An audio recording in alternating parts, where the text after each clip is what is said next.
There is growth opportunity around us every day, from the smallest level of growth to a large level of growth, if we choose to face our trials and adversity head on and not complain about them and hunt for growth opportunities.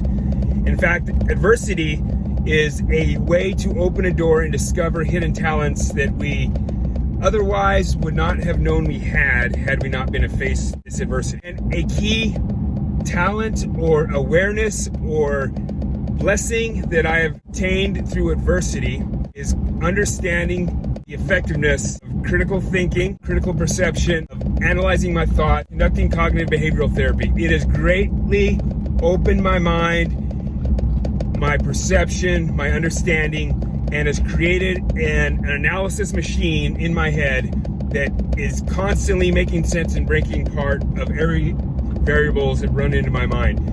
I feel that I have more control of the amount of data going into my head than I did before. And I am able to ensure that I am analyzing it free of my personal bias and values and free of what social media is trying to influence me to believe. And let me tell you how this has happened and how you can do this for yourself. And I highly recommend it because you will be happier.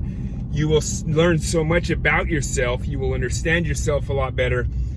You will have less stress, and you will be able to realize that you have not been seeing reality lately.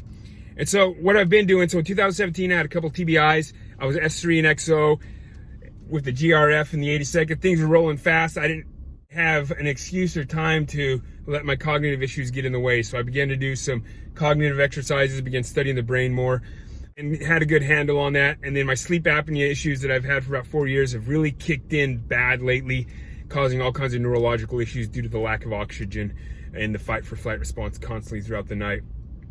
And so I was getting severe impact in my head. I'm still having it right now, but busy job, and I had to find a way to still maintain my cognitive abilities. So I studied more about the brain, and I began to conduct cognitive exercises for an hour a day. And I've been doing this for about 2 months right now. When I talk about cognitive exercises, this is what I do.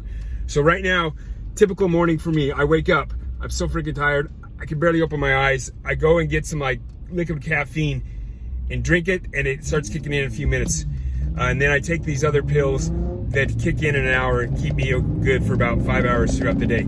After I do that, I sit down on the couch or the table. I have a long list of topics that I want to research. I'll sit down, I'll pick a topic, I will begin to make sense of it.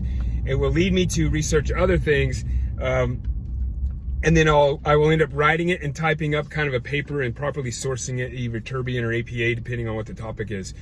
And then a lot of times I will make these videos. And the act of doing that, almost over 60 days now, for an hour a day, analyzing random data, making sense of it, linking pieces together, sitting back, critically thinking the way I critically think to make sure I'm not applying bias in a fair and open way. And the act of that is created in my mind to where anytime I hear or see people talk, I'm automatically breaking things down. I'm looking at it, finding all the variables in the environment. I'm making sense of it. I'm coming up with ideas and tasks. My mind is like a machine. It's in reality, when we are looking at stuff, and like right now, when you're hearing me speak, you can consciously process probably about 20 some stimuli that you can see going on right now. There's millions of other stimuli entering your head that you don't realize it. And just for me doing this over 60 days of research and workouts, my mind is seeing a lot more of that stuff and making sense of it. And it's amazing. But the best part about it, especially when you deal with stress, and I talk a lot about this in my videos, how the prefrontal cortex is the part that makes sense of those feelings and stresses that you're having. And when you do this stuff, your prefrontal cortex is bigger and stronger, and it can stand up and fight off that amygdala, that big bad amygdala that wants to cloud your judgment with all the crap that social media is brainwashing you with. But now, do you know what? I pretty much told the amygdala, get in your room, shut the door, and don't talk to me. Because now, if I see something that in the past would upset me, it doesn't really upset me, because the prefrontal cortex is become so strong that the amygdala doesn't even dare really poke its head out the door right now, because it knows who's in charge. The things that used to bug me, the things that used to upset me, they do not impact me anymore. So not only is my ability to make sense of stuff, to come up with ideas, to reason things, to develop knowledge, but my ability to combat any level of stress or issues that may be causing difficulty in my life. And overall, I'm feeling happier because of it, stronger. And that's why I recommend this. I mean, even if you hate doing research or study, there's other ways to develop the prefrontal cortex and that cognitive ability. Whether you're just sitting here watching YouTube videos and then making sense of the YouTube videos. Don't just allow those videos to deposit information into your head. You need to stop and make sense of that information that is being deposited in your head. And sorry, I'm talking while I'm driving.